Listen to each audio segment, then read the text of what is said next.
सुप्रभात बच्चों, हिंदी क्लास में आप सबका स्वागत है। इससे पहले की वीडियो में हम लोग जान चुके थे कक्षा 7वीं का बाल महाभारत पूरक पुस्तक का पाठ 21 अज्ञातवास। ठीक है, अज्ञातवास का मतलब होता है अ का मतलब नहीं, ज्ञात का मतलब जानना और वास का मतलब बिताना। मतलब अज्ञातवास का मतलब हुआ कि ऐसे जीवन बिताना है जो कोई ज्ञात ना कर सके, कोई जान ना सके, कोई पहचान ना सके। ठीक है, तो अज्ञातवास में पांचों पांडव अपना रूप बदल के, अपना नाम बदल के विराट के महल में, वो लोग मत्स्य देश में विराट के महल में अपना जीवन यापन बिताते हैं। अर्जुन स्त्री का रूप वेश धारण करता है। ठीक है, और जब कौरवों का युद्ध प्रारंभ होता है तो अर्जुन उसी रूप में सबके साथ युद्ध करता है और यही युद्ध प्रतिज्ञा पूर्ति में दिखाया गया है। ठीक है, तो चलिए आज हम लोग जानते हैं प्रतिज्ञा पूर्ति में क्या कुछ है। आप सब ध्यान से वीडियो को देखिएगा। ओके,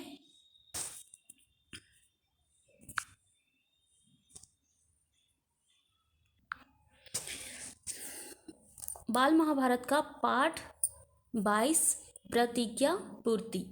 ठीक है, ये इसमें जो प्रतिज्ञा लिया था, पांडवों प्रतिज्ञा लिए थे, उसका पूर्ति होने वाला है। ठीक है, तो चलिए जानते हैं।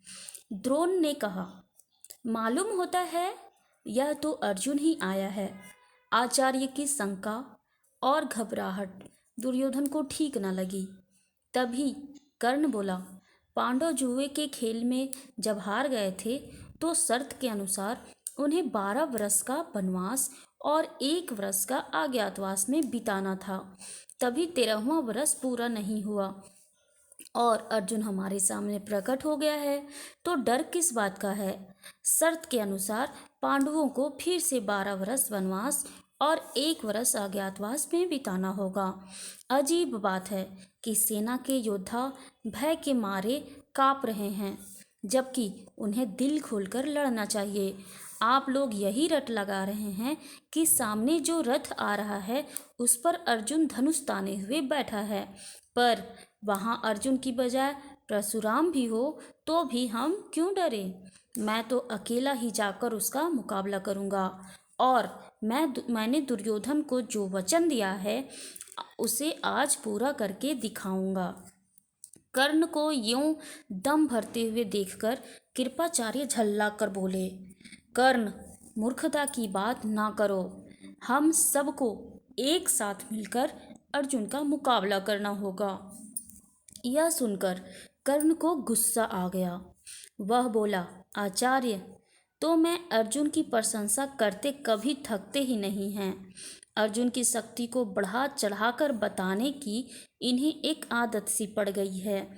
ना मालूम यह भय के कारण है या अर्जुन को अधिक प्यार करते हैं, इस कारण है। जो भी हो, मैं अकेला ही डटा रहूंगा। कर्ण गुरु से बोलते हैं कि आपको अर्जुन का तारीफ करना है तो कीजिए, लेकिन हम अकेले ही उससे युद्ध करेंगे। तब कर्ण ने आचार्य की यूं चुटकी ली तो कृपाचार्य के भांजे अश्वत्थामा से ना रहा गया। वह बोला, कर्ण, क्या तुमने कुछ नहीं किया है और कोरी डींगे मारने में समय गवा रहे हो। तब अश्वत्थामा बोलते हैं कि कर्ण, तुमने अभी तक तो कुछ किया नहीं और सिर्फ भाषण कर रहे हो। कि इस प्रकार कौरव सेना के वीर आपस में ही वाद विवाद तथा झगड़ा करने लगे। यह देखकर भीष्म बड़े खिन्न हुए। वह बोले, यह आपस में बैर विरोध या झगड़े का समय नहीं है। अभी तो सबको एक साथ मिलकर शत्रु का मुकाबला करना है। पितामह के इस प्रकार समझाने पर कर्ण, अश्वत्थामा आदि वीर जो उच्छेदित हो रहे थे शांत हो गए। सबको शांत देखकर भीष्म दुर्योधन से फिर बोले, बेटा दुर्योधन, अर्जुन प्रकट हो गया वह ठीक है, पर प्रतिज्ञा का समय कल ही पूरा हो चुका है। चंद्र और सूर्य की गति, वर्ष, महीने और पक्ष विभाग के पारस्परिक संबंध को अच्छी तरह जानने वाले मेरे कथन की पुष्टि करेंगे। प्रत्येक वर्ष में एक जैसे महीने नहीं होते।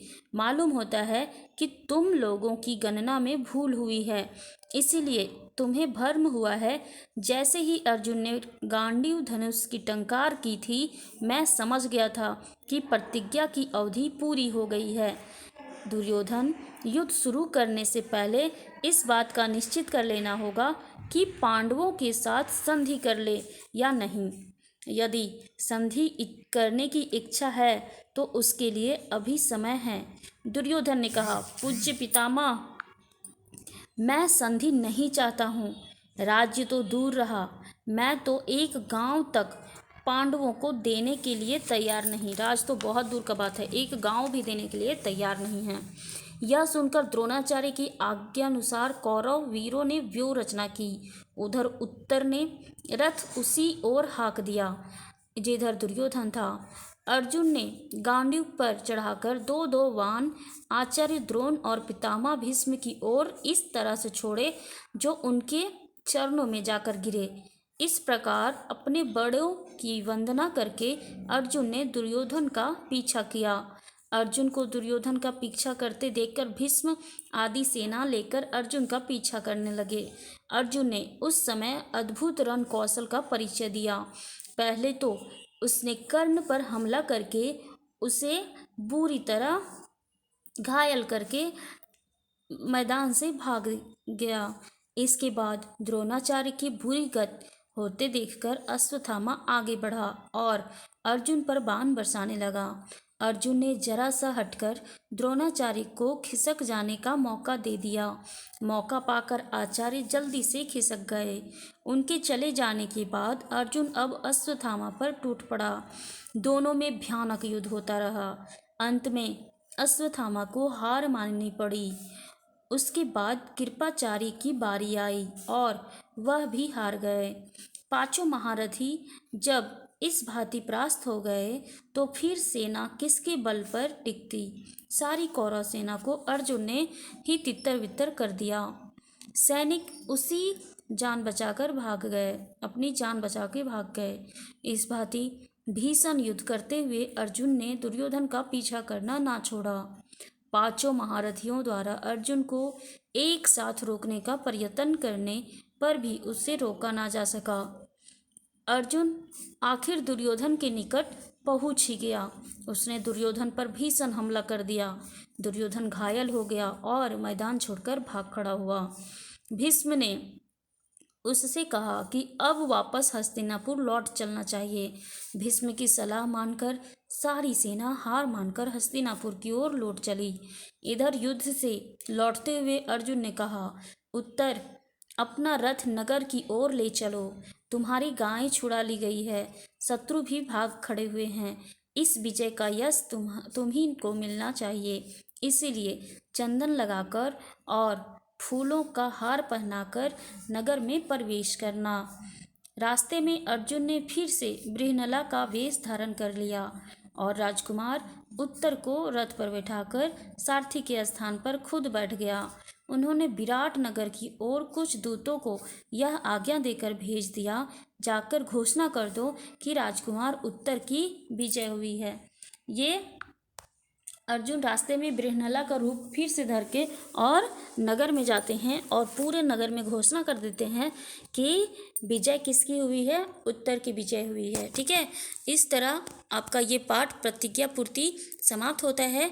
हम इससे आगे के पाठ में पढ़ेंगे पाठ 23 विराट का भ्रम।